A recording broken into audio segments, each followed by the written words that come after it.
Hello guys, तो कैसे हैं आप सभी। तो आज की कहानी शुरू करने से पहले अगर आप मेरे चैनल पर न्यू है तो प्लीज़ इसे सब्सक्राइब ज़रूर कीजिएगा। तो आज की कहानी शुरू करते हैं। मैंने हमेशा परिवार की बड़ी बेटी होने का फ़र्ज़ निभाया।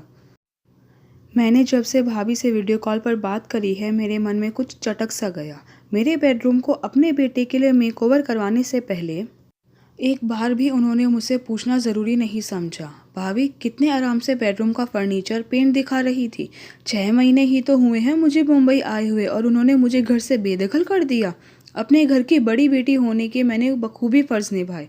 पिता की अचानक निधन होने पर अपनी पढ़ाई के साथ साथ पार्ट टाइम जॉब शुरू कर दिया और कुछ पिताजी की जमा पूंजी थी ताकि दोनों छोटे भाई बहन की पढ़ाई में कोई भी कमी न आए।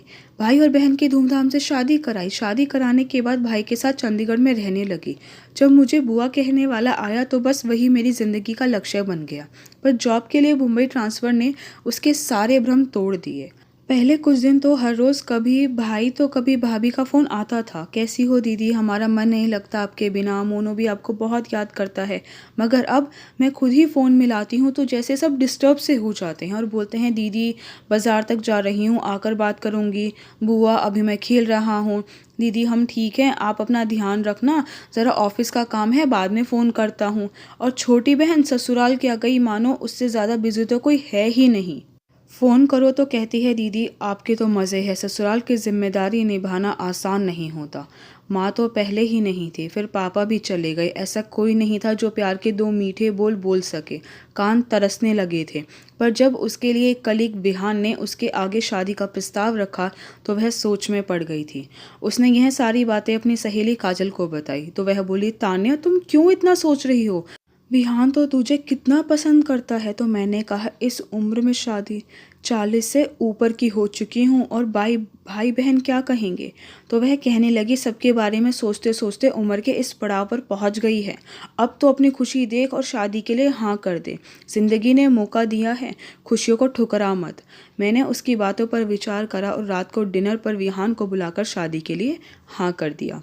मैंने अपने फैसले के बारे में अपने भाई को बताया तो उसने फ़ोन काट दिया। थोड़ी देर बाद छोटी बहन का फ़ोन आता है और कहती है भैया का फ़ोन आया था, बेचारे शर्म से गड़े जा रहे थे, समाज में क्या इज्जत रह जाएगी। दीदी आप भी हद करती हो, इस उम्र में शादी करने का क्या भूत सवार हो गया है आपको। मुझे तो यह सोचकर शर्म आ रही है कि जब मेरे ससुराल वालों को पता चलेगा तो वह मेरे बारे में क्या सोचेंगे। तो मैंने कहा बस छोटी चुप हो जाओ, तुम्हें अब अपनी बहन को बहन कहने में शर्म आने लगी है।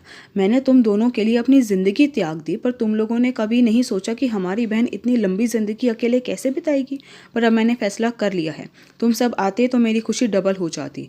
मेरी शादी 18 तारीख की है। और फिर मैंने फ़ोन काट दिया और बिस्तर पर लेटे लेटे फूट फूट कर रोने लगी। अगले दिन मैंने काजल से कहा कोर्ट मैरिज कर लेंगे तो वह मेरी सूजी आंखों को देखकर समझ जाती है और कहती है मैं हूं ना, हम सारी रस्में करेंगे, कल हल्दी, परसों मेहंदी, फिर अगले दिन शादी। तुम क्यों अपना मूड खराब करती हो। अगली सुबह मैं कमरे में अकेली बैठी थी और बाहर पड़ोस की औरतों के साथ काजल हल्दी की तैयारी कर रही थी और मैं चुपचाप सी बैठी थी। इतनी देर में बाहर से आवाज़ आती है, दीदी कहाँ हो, बुआ बुआ कहाँ हो। मैं भागकर बाहर आती हूँ। भाई भाभी भतीजा बहन जीजा जी सब आए हुए थे। तो भाई बोला दीदी हमें माफ़ कर दो, जीजा जी ने हमें समझाया कि यह तो बड़ी खुशी की बात है कि आप ज़िंदगी में आगे बढ़ना चाहती है, अब हम सब कुछ संभाल लेंगे। वह सब विहान से मिलते हैं, सबको विहान बहुत पसंद आते हैं। फिर हल्दी मेहंदी का रंग ही कुछ अलग होता है। भाई भाभी कन्यादान कर विदा करते हैं और मैं भी बिना दिल पर किसी भोज के अपनी नई गृहस्थी में प्रवेश करती हूँ।